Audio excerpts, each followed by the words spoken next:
बिस्मिल्लाहिर्रहमानिर्रहीम। अस्सलाम वालेकुम स्टूडेंट, आज हम एक्सरसाइज 4.1 का क्वेश्चन नंबर 10 सॉल्व करेंगे। पहले हम इसको पढ़ लेते हैं। 14 persons working 5 hours daily can complete the 1/3 of the work in 8 days। How many hours per day are needed to complete the rest of work in 4 days by 35%। अगर 14 बंदे हैं वो 5 घंटे रोज़ाना काम करते हैं तो उन्होंने 8 दिनों में 1/3 काम किया है। ठीक है, 14 बंदे अगर 5 घंटे रोज़ाना काम करते हैं तो उन्होंने 8 दिनों में 1/3 काम किया है।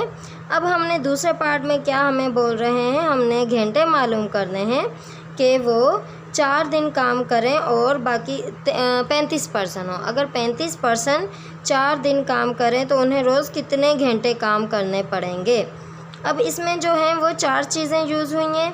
एक पर्सन का इस्तेमाल हुआ है, दूसरा आवर्स का इस्तेमाल हुआ है, तीसरा वर्क जो है वो कितना पहले पार्ट में किया है 1/3 वर्क किया है। जो दूसरे पार्ट में बच गया है 1/3 में से माइनस करेंगे 2/3, यानी कि 1/3 को 1/3 को प्लस करेंगे 2/3 के साथ तो हमारा आंसर आएगा 1। तो इस हिसाब से क्या है 1/3 काम उन्होंने पहले पार्ट में किया है, तो बाकी का जो काम बचा है वो 2/3 बचा है। ठीक है, दूसरे पार्ट में कितना काम बचा है, उनके पास 2/3 काम बचा है।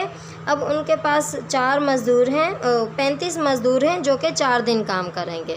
तो अब ये 4 चीज़ें हैं, हम लिख लेते हैं पर्सन को, आवर्स को, वर्क को और डेज़ को। ठीक है, पहले हमने लिख लिया पर्सन।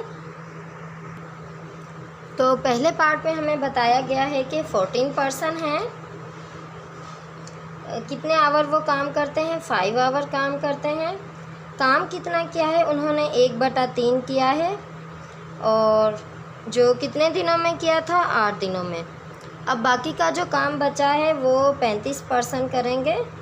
कितने घंटे काम करेंगे ये हमने फाइंड करना है, और बाकी का काम जो बच गया है वो 2/3 है, और बाकी कितने दिन उन्होंने काम करना है 4 days।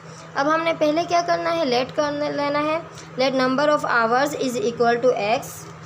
ये जो हमने फाइंड करना है वो लेट कर लेना होता है। Let number of hours is equal to x. ठीक है, अब हमने क्या करना है, जो 1/3 है और 2/3 है इसको हमने पहले सॉल्व कर लेना है। तो हमारे पास आंसर आएगा 1/3 को सॉल्व करेंगे तो हमारे पास आंसर आएगा 0.3, एंड 2/3 को सॉल्व करेंगे तो हमारे पास आंसर आएगा 0.6। हमने इसकी जगह पे ये वाली वैल्यू यूज़ करनी है। ठीक है, फिर अब हम क्या करेंगे, इसका एरो मेथड यूज़ करेंगे। अब हम एरो लगाएंगे तो सबसे पहले जो हमने फाइंड करना है उसका एरो ऊपर की तरफ लगा देंगे। फिर अब क्या करना है, आवर्स और पर्सन को आपस में कंपेयर करना है। अगर 14 पर्सन हैं तो कितने घंटे वो काम करेंगे, 5 घंटे काम करेंगे। अगर पर्सन ज़्यादा हो गए हैं तो इट मीन्स उनको कम घंटे काम करना पड़ेगा, तो उनका काम ख़त्म हो जाएगा। अगर पर्सन ज़्यादा हो जाएंगे तो उन्हें काम कम घंटे के लिए करना पड़ेगा, तो उनका काम पूरा हो जाएगा। इसलिए यहाँ पे पर्सन की जो तादाद है वो बढ़ रही है, घंटों की तादाद जो है वो कम होगी। तो इट मीन्स ये क्या है, इन्वर्स प्रोपोर्शन है। इन्वर्स प्रोपोर्शन में हम एरो नीचे की तरफ लगाते हैं। अब ये है वर्क। अगर जो है 5 घंटे उन्होंने काम किया है तो वो 0.3 या फिर 1/3 काम कर पाएंगे। फिर क्या है, अब काम जो है वो ज़्यादा बचा है, बाकी 2/3 बचा है, तो इट मीन्स उनको ज़्यादा घंटे काम करना पड़ेगा। क्या, अगर उनका काम ज़्यादा बचा है बाकी, तो अब उनको ज़्यादा घंटे काम करना पड़ेगा, तभी उनका काम मुकम्मल होगा। इसलिए क्या है, यहाँ पे जो वर्क की तादाद है ये बढ़ रही है और आवर्स भी बढ़ेंगे, तो दोनों तरफ वैल्यू बढ़ रही है, तो हम एरो ऊपर की तरफ लगाएंगे। अब है इस तरफ एरो लगाने की बारी। डेज़ और आवर्स को आपस में कंपेयर करेंगे। अगर 8 दिन वो काम करते हैं तो रोज़ाना 1 घंटे काम करते हैं। ठीक है, अब दिन जो है वो कम हो गए हैं।